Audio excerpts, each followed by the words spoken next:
Здравствуйте, я Михаил Живец, продюсер проекта «Мир танков». Сегодня я расскажу вам об обновлении 9.0. В этом обновлении будут введены заметные графические улучшения, будет улучшена детализация моделей танков, будет введен новый режим исторических боев, будет изменен геймплей на нескольких старых картах, а также изменения коснутся музыкального сопровождения игры.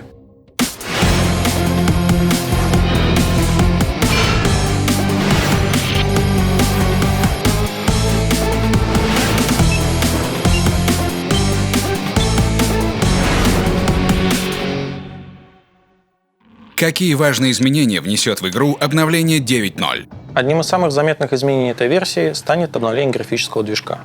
Это обновление позволит нам гораздо более качественно отображать различные материалы и поверхности. Следующим заметным изменением станет улучшение детализации моделей танков. Изменениям подвергнутся как геометрия танков, так и текстуры. Текстуры станут гораздо более четкими, геометрия станет гораздо более детализированными, появится большое количество деталей, которые раньше просто не отображались. Также заметным изменениям подвергнется подвеска танков. Гусеницы и опорные катки теперь будут следовать за всеми неровностями ландшафта. Движение танка со стороны теперь будет выглядеть гораздо более реалистичным. Какие еще изменения будут в обновлении 9.0? В этой версии мы добавили фичу, о которой уже давно говорили игроки. Это отрыв башни при взрыве боекомплекта. При этом будет учитываться калибр и количество оставшихся снарядов в боекомплекте танка, который взрывается. Башня будет вести себя по физическим законам. Это будет полноценный игровой объект, за которым можно будет прятаться, который можно будет толкать. В принципе, в некоторых ситуациях это может заметно изменить геймплей. Расскажите про новый режим «Исторические бои». В этом обновлении мы введем новый игровой режим «Исторические бои». Особенностью этого режима будет являться то, что в нем будут участвовать исторические танки в исторических комплектациях. Режим будет проходить в так называемом акционном формате, то есть одновременно будет доступно несколько видов исторических боев, 2, 3, 4 боя, которые время от времени будут меняться, так же, как у нас сейчас меняются наши акции. Для игрока это будет выглядеть так. Он будет заходить в режим исторического боя, выбирать один из доступных исторических боев. После этого должен будет выбрать сторону, за которую он хочет играть, и выбрать один из доступных танков. После этого достаточно будет нажать кнопку «В бой» и дождаться, пока балансировщик подберет две команды для исторического боя. Основной особенностью этого режима будет являться то, что в этих боях будут использоваться только те танки и только в тех комплектациях, которые использовались в реальных исторических боях, которые будут моделироваться.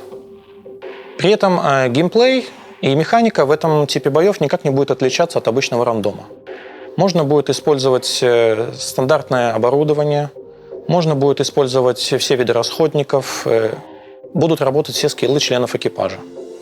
Единственным ограничением будет являться ограничение на боекомплект. Боекомплекты будут либо исторические, либо приближены к историческим. Статистика в этом режиме не будет влиять на общую статистику игрока и будет отображаться отдельно. Какие изменения произойдут с техникой? В связи с вводом исторических боев будут некоторые изменения в немецком дереве техники.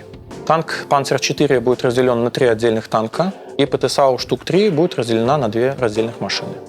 Это было сделано, потому что эти модификации имели слишком большие различия в боевых характеристиках, и, используя только старые машины, мы бы не смогли смоделировать исторические бои разных временных периодов. Что будет с картами в новом обновлении? В этом обновлении, так же как и в предыдущем обновлении 8.11, мы введем некоторые изменения геймплея существующих карт. Это будут карты Северогорск, Малиновка, Жемчужная река и Тихий берег. Эти изменения были направлены на улучшение баланса и геймплея этих карт.